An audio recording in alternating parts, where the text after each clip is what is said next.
আসসালামু আলাইকুম everyone, welcome to dream English studio. আজকে আমার সাথে রয়েছেন আমাদের Golam Hamza Robin. So Robin, how is going on your everything? Everything is going well, আলহামদুলিল্লাহ। বেসিক্যালি আজকে তোমাকে এখানে ডাকার উদ্দেশ্য কিন্তু কোনো ইংলিশ ভিডিও বানানো না, সেটা হলো আমরা আজকে তোমার থেকে কিছু প্রশ্ন রয়েছে, আমার সেগুলো জানবো আমি। অবশ্যই ঠিক বলতে আছে? পারেন।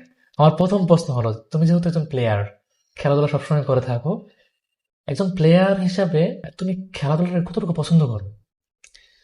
যদি বলি এটা ভাই ভাষায় প্রকাশ করার মতো না।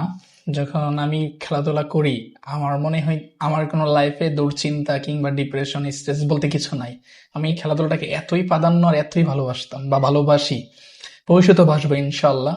যদি হয়তোবা আপনার ফ্যামিলির পাশে দাঁড়ানোর ক্ষেত্রে বা জীবনের তাগিদে সবসময় এটা কন্টিনিউ করা সম্ভব না, Okay. বাট আমার মনের এক কোণায় সারা জীবন বা যতদিন বেঁচে থাকবো আমি এই খেলাধুলা নিয়েই কাজ করব এবং কি আমি একজন খেলা প্রেমিক থাকবো। হলো যে অনেকদিন পর তোমার সাথে এই কাজী রবিউল্লাহ এবং ফাহিমকে দেখলাম।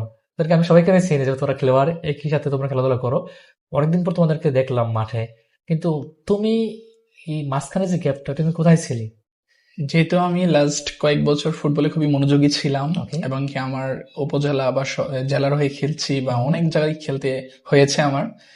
কেমন খেলতাম সঠিক জানি না, বাট খেলেছি আলহামদুলিল্লাহ। আমরা তো ইমপ্রেস তো আপনার ফুটবলে এমন একটা জিনিস, আপস এন্ড ডাউন থাকবেই। তো ফুটবলের সব থেকে প্রধান শত্রু হচ্ছে ইনজুরি। আচ্ছা তো আমিও কোনো এক ম্যাচে ইনজুরি হয়ে যাই, কিন্তু ইনজুরির কিছু ধরন থাকে, আমারটা ছিল অনেক বড়। কেমন injury ছিল তোমারটা? লিগামেন্টটা ছিঁড়ে গিয়েছিল। ও, আচ্ছা আচ্ছা। তো উইদাউট লিগামেন্ট ফুটবল খেলা পসিবল না, এটা আপনি আশা করি জানেন। এবার ইনজুরি হওয়াটা তো কমন ফুটবলের হ্যাঁ, জন্য, এটা আমরা অনেক কমন, ভালো বাট ভালো প্লেয়ার লিগামেন্ট দেখছি। ইনজুরিটা লাইফ ডিস্ট্রয় একদম। আচ্ছা, আচ্ছা। সো লিগামেন্ট ইনজুরির পর আমি অপারেশন করতে হয়েছে, দেন রিকভারি করতে করতে এখন পর্যন্ত আমি এখনো মাঠে প্রপারলি নামতে পারি নাই আর কি। তো তার মানে তুমি ইনজুরির কারণে এতদিন ব্যাক ইন দ্য ডে ছিল নাকি? হ্যাঁ, জি। ও আচ্ছা, so sad, sorry for that. আচ্ছা রবিন, তুমি তো বললা যে তুমি চিকিৎসা করিয়েছো, জি স্যার। অনেক এক্সপেন্সিভ, সেটাও বললা। আর চিকিৎসা তুমি কোথায় করিয়েছো?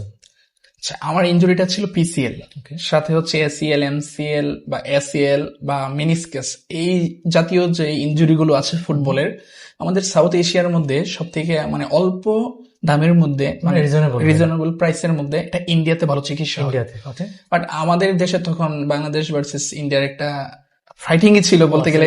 কিছুদিন যে হ্যাঁ আগে মন্তরা ছিল। হ্যাঁ, Okay. তো তখন আমি তখন ভিসাটা পাইনি, ভিসা ইন্ডিয়ার দেওয়া- ভিসা পাইনি।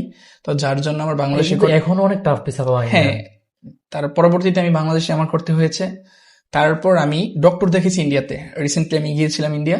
তো ওইখানে আমি দিল্লিতে একটা প্রথম অপারেশনটা তুমি ইয়াতে করেছো, বাংলাদেশে করিয়েছি। করেছো। তারপরে যে